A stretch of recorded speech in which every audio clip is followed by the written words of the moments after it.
Sheriff Joe is known for his radical policies of forcing his inmates to live in tents, to wear striped suits.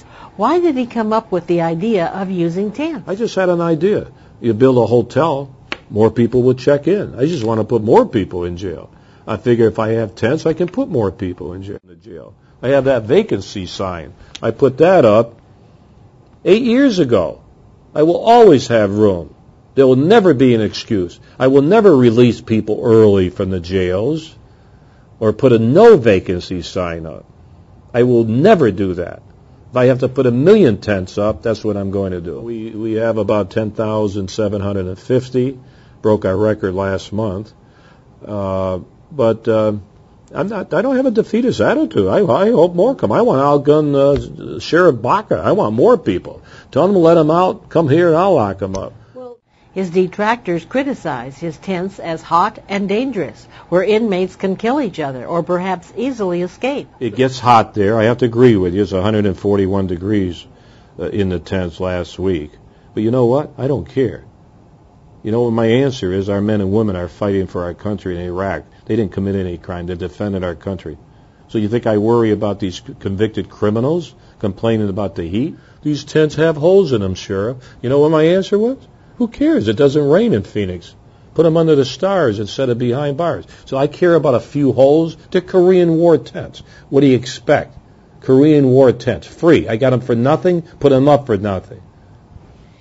We interviewed the inmates and got their responses to the food.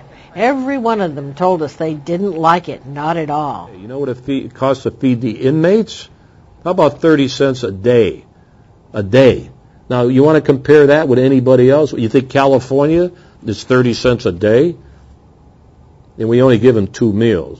We give them brunch at 11, which is a bologna sandwich and an orange, and we give them a hot meal at night.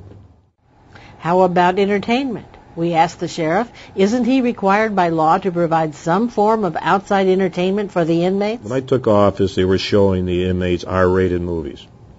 Why would you show murders, and everything else? So you know what I did? I wiped them out.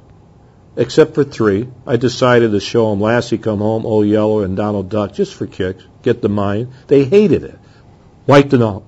Now, television, I had a problem.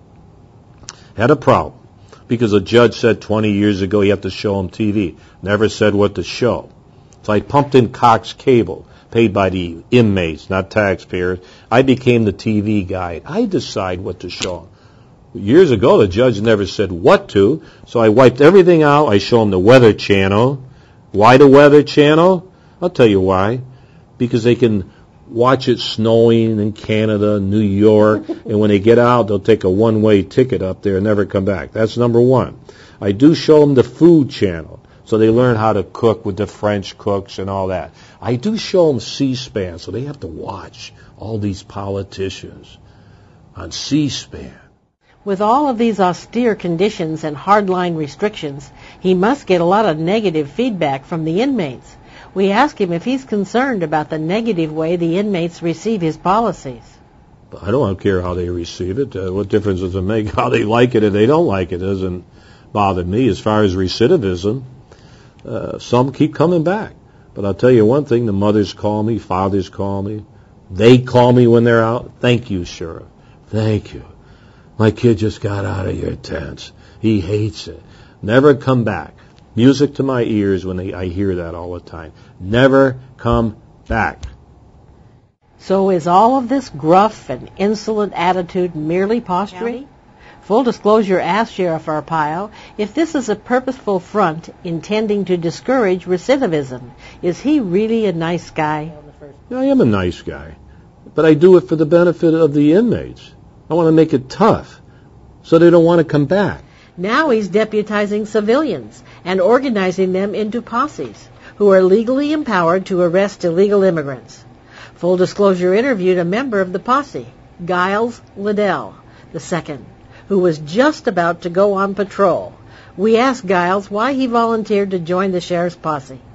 Enforcement is why I'm here. My own personal opinion is I think this is a wonderful country, and I've been to Ellis Island and I saw how many people came here in the past. People are trying to come here, risking their lives, their fortunes to get to this country. So it must be a wonderful country. And so therefore, I want to keep it that way, and people should come here legally, you know. And enforcement is Sheriff Joe's main focus. With all of these radical enforcement policies, we wondered why he hasn't drawn the attention of the federal government. What gives him the confidence to thumb his nose at the lawyers, the federal government, the civil rights groups, and the politically correct media? Well, you know, I've been around a long time in my law enforcement career all over the world. I think I learned something. I know how far I can go, especially in the federal government. But how come I'm still here? I'm still here.